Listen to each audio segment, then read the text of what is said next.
Fala galera, tudo bem? Tema da aula de hoje, segundo reinado. Só que para nós entrarmos no segundo reinado, existe, na verdade, uma necessidade de explicar como esse segundo reinado começou. O segundo reinado ele começa já com um golpe, o chamado golpe da maioridade. Por quê? O que estava acontecendo? Durante o período anterior ao segundo reinado, nós vivemos aquilo que nós chamamos de período regencial. De 1831 até 1840, nós vivemos o período regencial, que para alguns historiadores é considerado, parte desse período regencial, o primeiro período republicano brasileiro. Como assim, primeiro período republicano brasileiro, professor? É o seguinte, dentro desse primeiro período republicano brasileiro, o período regencial, nós tivemos eleições de civis, de cidadãos comuns, que não eram, por exemplo, monarcas, como Dom Pedro I e foi Dom Pedro II, Então a gente vai entender o seguinte, que se tivermos eleição de um cidadão comum elegendo um outro cidadão comum, para alguns historiadores é o primeiro período republicano brasileiro, tá? A gente vai perceber o seguinte, que durante esses anos do período regencial, na verdade, nós tivemos uma série de instabilidades, nós tivemos várias revoltas, Sabinada, Balaiada, Farroupilha, Malês, Cabanagem, entre outras. E é o seguinte, esse período regencial, ele é conhecido como um dos períodos mais instáveis da história brasileira. Galera, são vários motivos para que as revoltas aconteçam. Um deles, por exemplo, é a ausência de representatividade do regente. Aí você para, Guilherme, calma aí, não entendi. Se é o primeiro período republicano, por que falta de representatividade? Não foi o povo que elegeu? O povo parte, Na verdade, é uma política totalmente elitizada. E a gente entende que a maior parte da população brasileira não tem acesso ao voto, tá? Então essa população brasileira não se vê representada pelo regente. Tranquilo? Beleza? Além, é claro, de movimentos elitistas.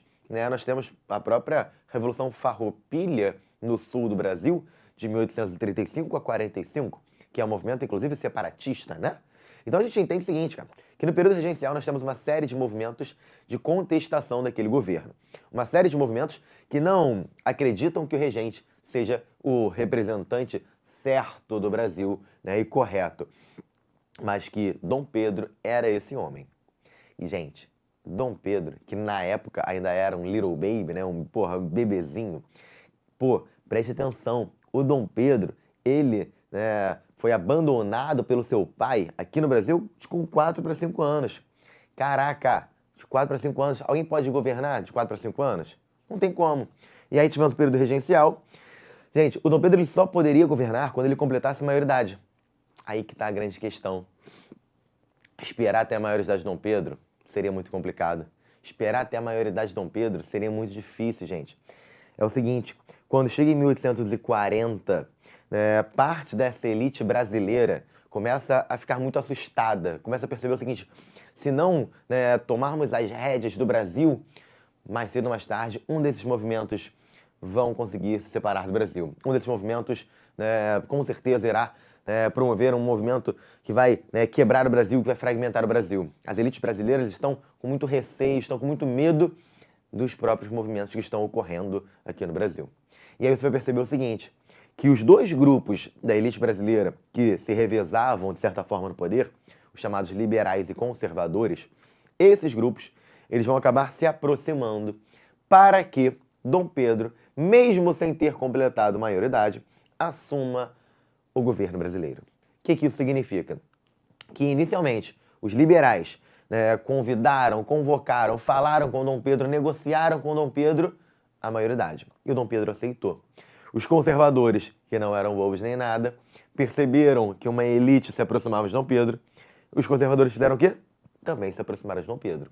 E aí nós temos as elites em volta de Dom Pedro com 15 anos de idade, colocando-o no poder. Essa é a grande questão.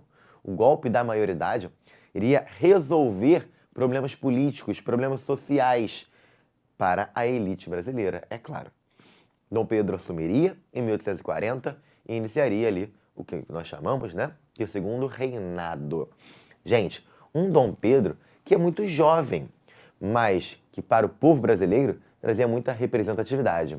Olha a cara do jovem Dom Pedro. Que isso, Guilherme? Esse rapazinho vai governar? É, esse rapazinho vai governar. Um Dom Pedro que era brasileiro. E essa é uma grande questão. Dom Pedro I não foi brasileiro, mas Dom Pedro II será.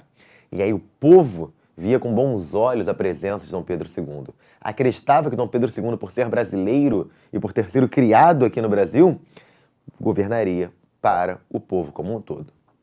Mas vamos entender sobre o governo de Dom Pedro II num segundo momento. Tá bom? Até a próxima. Tchau, tchau.